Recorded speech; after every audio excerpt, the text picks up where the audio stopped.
how were you able to sell yourself beyond just your brand and idea to these people and get them to invest into you and your company? Well, I got a lot of no's, so I don't know if I did it that well. But yeah, we've been fortunate to have some great partners in the business over the years. You know, we were growing it was a rapidly growing business that needed, you know, that was growing too fast for banks really to support, you know, our needs. Even though we were never losing money from an accounting standpoint, there's a big difference between being accounting profitable and cash flow profitable. And you know, for us, we have really spent much of our first 7-8 years investing in the business. And so yeah, we've had to get some good investors, and they're mostly angel investors. A couple of venture capital firms.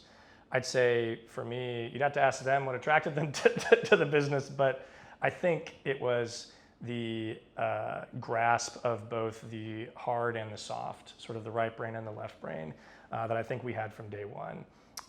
In the same sentence of talking about how important the brand was and how important the soft stuff was, and being creative and designing things and really wowing the consumer. At the same time, we could answer any question about our financials like cold. You know, we knew every single marketing metric we had, and how, you know, we were in control of every dollar we had incoming and outgoing. So I think it was rare at the time, I think, to have that much focus on those two things. Usually companies are kind of focused on one or the other at the beginning, maybe to their detriment. And looking back, I do think that was maybe the primary reason.